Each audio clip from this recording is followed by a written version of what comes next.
What is going on, guys? I am SceptileMC here, George, the coach of your San Francisco Arcaniners, here to bring you my Season 6 Week 11 team builder.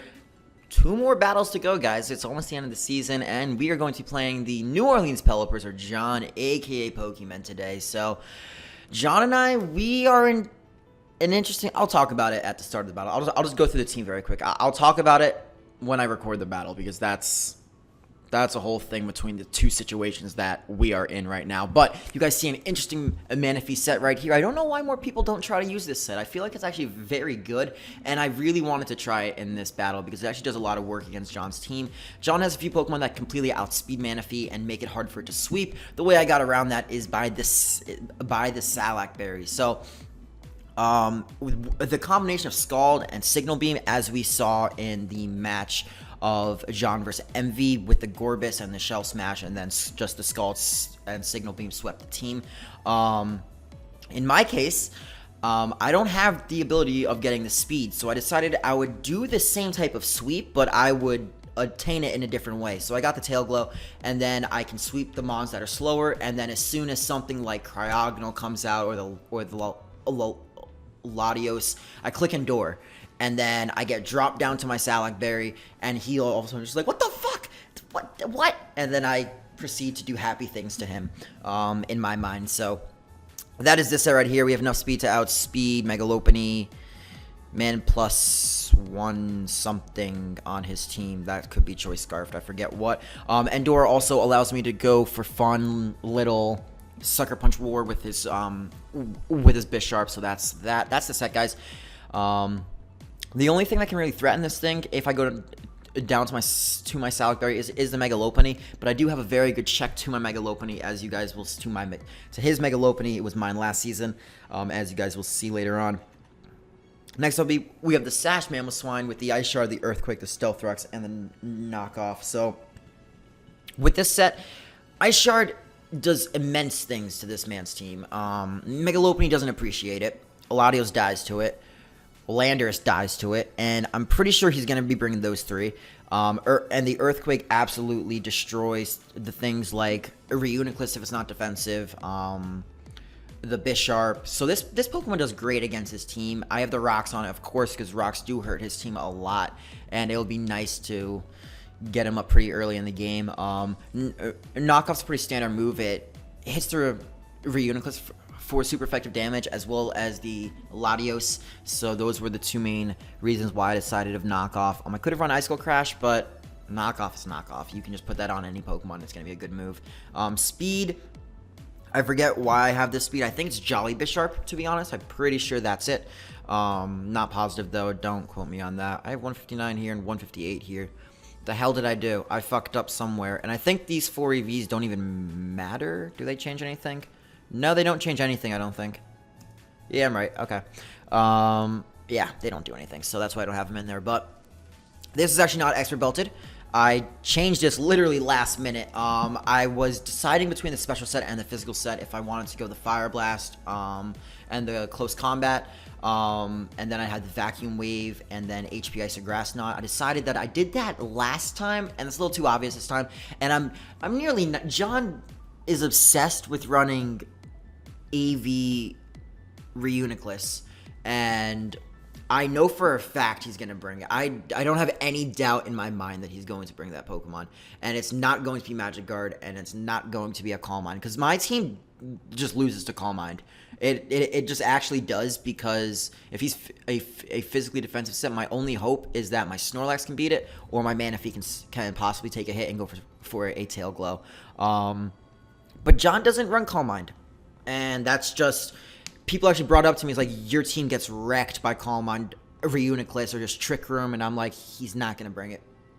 I'm really confident that he's not. And if he does, we could have a problem on our hands, but I don't think he will. I think he needs to run a specially defensive spread to take on my Pokemon, and we'll see what he does there. So, pretty standard set. I got the Life Orb here. The reason why I decided to run a Life Orb at the last minute is his main switch-ins into my Infernape are going to be the things like the Latios, Reuniclus, and the Expert Belt does not really help me against like those Pokemon, as well as I still get even more damage from the Life Orb. So I decided it was better in the long run, and yep.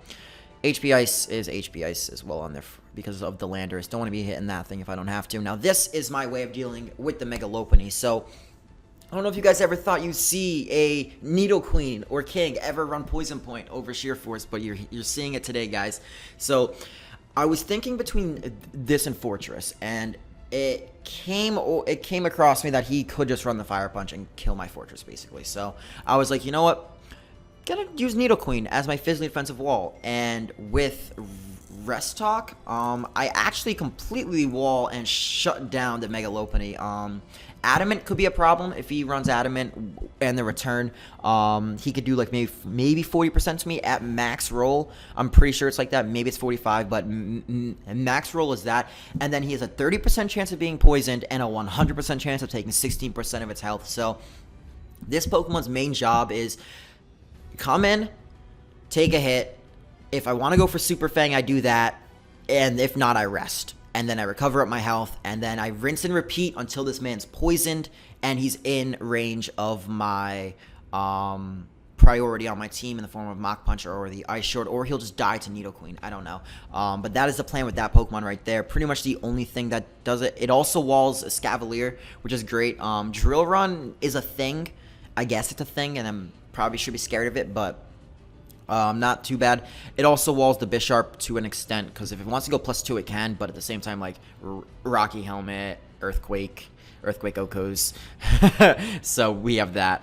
So that's that Pokemon right there, guys. Next up, we have Kaguya right here. Now, I was torn if I wanted my Snorlax to be the Latios switch-in or my Gardevoir. And at first, I had an AV Snorlax be my Latios switch-in, and I had the Pursuit.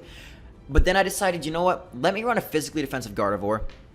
It can help assist my Needle Queen in the form of dealing with Mega Lopunny and the Miltank, I guess, if you want to call that an offensive threat. And then I'm immune to the special hits. I'm immune to fucking, whatchamacallit, immune to Draco. I can eat up Psyshocks. If I was a special defensive set, the Psyshocks actually do a lot of damage to me. That's a threat right there. But hindsight before the battle, I probably should have gone specially defensive. Just because he is going to be running Shadow Ball coverage on a lot of his mons, I feel like, to take on my Gardevoir. However, I went for the physical spread. I was debating between the Heal Bell, the Taunt, and the Will-O-Wisp. My bad. And I decided to go with Heal Bell because of the last move on the Snorlax. Taunt would have been more for a Calm Mind Reuniclus, but I decided that I don't have a Scald switching on my team. I really don't. I have Kaguya, I guess, which is the Gardevoir, and it can trace it. It can trace the Storm Drain off the Gastrodon and take a Scald, but still not. I don't know. It's not too reliable, I guess. And if I have to, well, I'll go right over to the Snorlax right now. Curse and Fire Punch, Return, and Protect. Now, the reason I decided to run the Heal Bell over the Will-O-Wisp is because he's going to have the Heal Bell on the Miltank if he brings it, as well as the fact that I decided to run a Return over Facade. Now, if I had Facade, I probably would have had the, what's it called?